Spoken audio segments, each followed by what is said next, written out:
Cette vidéo, je m'adresse à tous les couples mariés. Si vous êtes en couple et que vous n'êtes pas encore marié, passe. Si vous êtes avec votre copine et que vous réfléchissez encore que bon, le mariage serait quand, passe. La vidéo, ce n'est pas fait pour toi. Si tu es en couple et que vous êtes marié, vous vivez dans la même maison avec votre mari, restez dans cette vidéo jusqu'à la fin. Je dis que pour tous ceux qui sont mariés et qui vivent ensemble, 1 mois, 2 mois, 3 mois, 4 mois, 5 mois, 6 mois, jusqu'à 1 an, vous êtes ensemble, même maison. Asseyez-vous, je vous explique. Si vous voulez raviver la flamme dans votre couple, la personne se dit souvent, non, ça ne donne plus trop envie, mon chéri, il ne m'aime plus comme au début, il est devenu agressif, il est devenu violent. Oh, ma femme, elle ne se comporte plus comme avant, elle ne cuisine plus bien, elle ne fait plus bien au lit, elle est tout le temps fatiguée, j'ai toujours envie d'aller voir dehors, j'ai toujours envie de ressentir une nouvelle chaleur.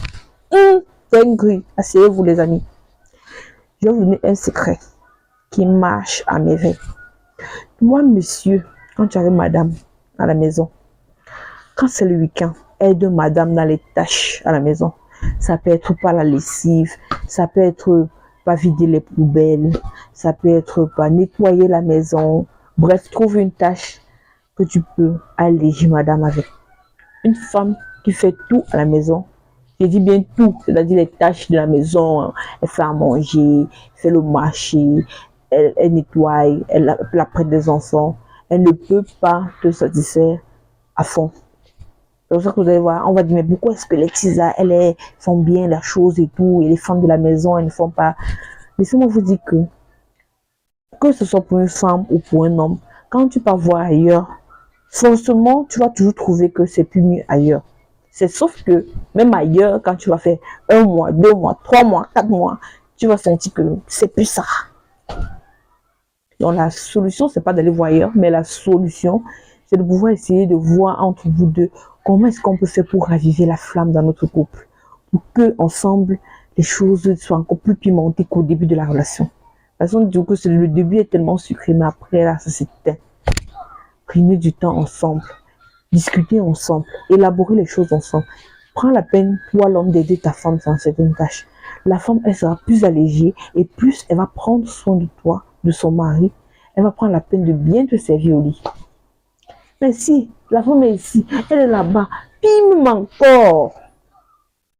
En plus de faire toutes les tâches là, elle est encore en train de chercher l'argent pour pouvoir soutenir le couple. Et après, vous allez dire, elle ne s'occupe plus de moi, elle ne fait plus bien l'amour, elle fait ceci, elle fait cela, je l'aime plus, je me sens agacée. Et qui? Prenez la peine de faire comme j'ai dit là les amis, et venez me dire. Vous allez voir comment un couple, c'est pas seulement je suis l'homme de la maison, je dois m'occuper des finances. Ça ne suffit pas les amis, ça ne suffit pas. Tu es un homme, oui. On doit te respecter, on doit te donner ton honneur. Toi, en tant qu'homme, pour aider madame, aide-la dans les tâches, aide les enfants à faire le sac, accompagne les enfants à l'école. Vous ne savez pas, mais un homme qui s'implique dans sa famille, il est aimé par les enfants. Mais vous allez voir un homme qui donne seulement l'argent et puis pas. L'enfant ne sait pas le côté émotionnel de son papa.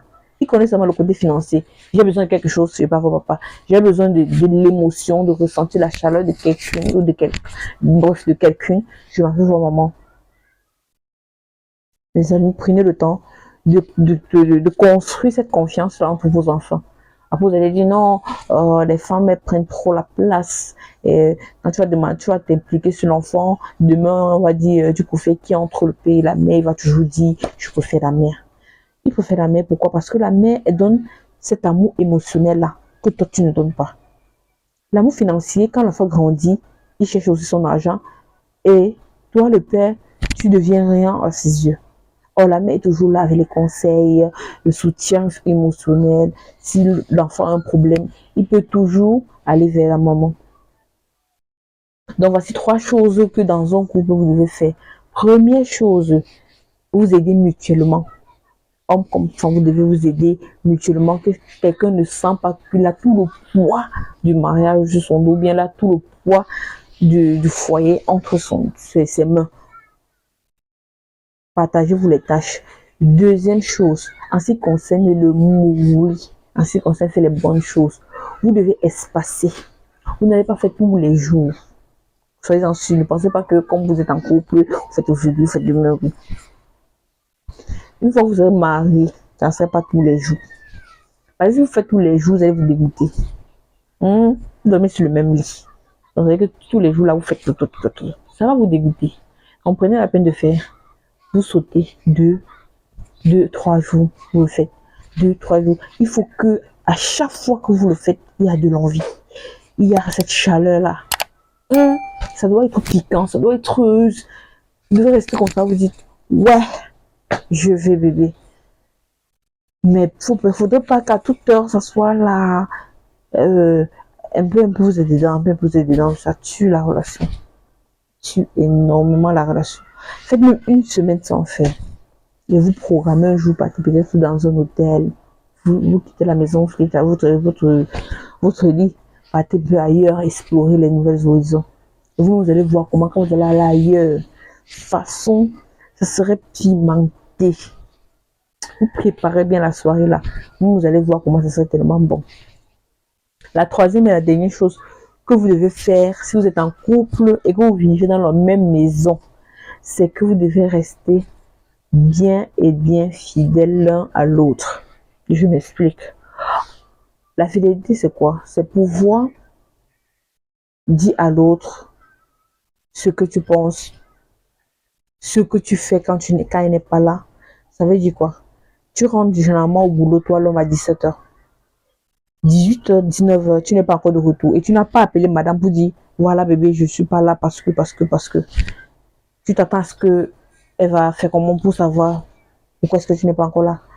Et quand bien même elle s'inquiète peut-être, bébé, pourquoi tu n'es pas encore là? Tu te fâches. Non, ne te compte pas comme ça. Ça tue la relation. Ce que tu dois plutôt faire, c'est que si tu as l'habitude de terminer le boulot à 17h, 18h, et que par erreur, il y a eu une réunion au bureau après le travail, ça veut dire que vous avez duré plus que prévu. Ce que je dois faire, c'est que donne-moi un instant, tu sors, tu appelles madame, tu dis bonsoir chérie, je vais arriver un peu plus tard, mange sans moi ce soir parce que on a une réunion au bureau. Et sois honnête, parce que si tu mens, on a eu des cas comme ça que certains hommes, en disant ça, ils ont menti et après on les a retrouvés, qu'ils ont fait un accident quelque part et ils sont décédés. Vous pensez que la femme là va trop pleurer? Elle va pleurer en pensant que vous l'avez menti. Elle savait que vous êtes au bureau, mais elle comprend que vous avez eu un accident très loin de la ville. Donc, vous étiez même en train de partir voir votre njomba. Mais comme on dit souvent, tout laisse. Tout laisse. Mais Mathieu, faites très attention. Parce qu'au jour d'aujourd'hui, il n'y a pas seulement les tisans qui brassent les hommes. Il y a aussi les femmes mariées là qui brassent. Ça veut dire que tu es avec une femme, tu lui dis que ça c'est ma femme, c'est ma dulcinée. Tu peux tromper ta femme comme tu veux, ok. Mais sauf que tu ne sais pas ce qui est dans le cœur de celle que tu appelles madame ou bien ta femme. Il y a les femmes qui passent chez les marabouts, qui font des trucs et qui fait que toi, en tant que le mari, tu ne pourras plus aller ailleurs. Et que même si tu pars, il y aura malheur. Donc faites attention aux filles que vous fréquentez, aux femmes que vous épousez. On se dit à la prochaine pour une nouvelle vidéo. C'était Miss Pense. Je vous aime tellement. Bye bye.